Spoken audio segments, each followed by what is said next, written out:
আসসালামু আলাইকুম ভাইয়া, সবাই কেমন আছেন? আশা করি সবাই ভালো আছেন। আজকে আপনার মাঝে যে বিষয় নিয়ে আলোচনা করব ফেটিসল স্যালাইন নিয়ে। উম ইন্ট্রাভেনাস ফ্যাট ইমালশন 10% একটি স্যালাইন। এটি কারা দিতে পারবে? কখন দিতে হবে? এটি কেন দিবেন? এটির প্রাইস রেট কত? সকল বিষয় নিয়ে আমার আজকের ভিডিওর টপিক থাকবে। ফেটিসল এটির উপাদান। ফেটিসল এটি ৩ টি উপাদান দিয়ে এটি তৈরি করা হয়েছে। তো ১ নম্বর এর ভেতরে রয়েছে রিফাইন্ড সয়াবিন অয়েল। ২ নম্বর যেটা রয়েছে পিউরিফাইড এগ লেসিথিন। ৩ নম্বর যেটা রয়েছে গ্লাইসেরল। ৩ টি উপাদান দিয়ে এই ফ্যাট ইমালশনটি তৈরি করা হয়েছে। এর প্রাইস রেট হচ্ছে ৳১১০০। এই স্যালাইনটি কেন দিবেন? কারা দিতে পারবেন?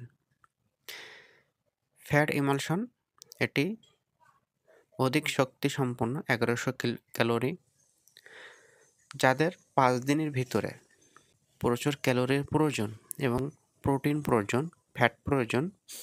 ইনস্ট্যান্ট তার শারীরিক দুর্বলতা দূর করার জন্য আপনারা এটি দিতে পারবেন।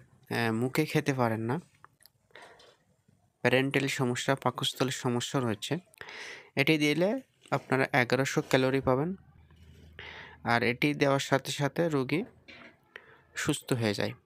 তার শারীরিক দুর্বলতা কেটে যায় এবং সে সুস্থতা অনুভব করে থাকেন। প্রোটিন প্রয়োজন, ফ্যাটের প্রয়োজন, ইনস্ট্যান্ট মুখে খেতে পারছেন না, তারা এই স্যালাইনটি দিতে পারবেন। শিরাপথে মিনিটে ৪০ ফোঁটা করে দিতে হবে। এটি ২৫০ এবং ৫০০ হয়ে থাকে। তো আপনারা ২৫০ অথবা ৫০০ দিতে পারেন। এটি দেওয়ার আগে অবশ্যই চিকিৎসকের পরামর্শ নিয়ে দেওয়াই উত্তম হবে। আর অবশ্যই চিকিৎসকের পরামর্শ নিয়ে স্যালাইনটি দেওয়ার জন্য চেষ্টা করবেন। তো বন্ধুরা, ভালো থাকেন, সুস্থ থাকেন। আল্লাহ হাফেজ।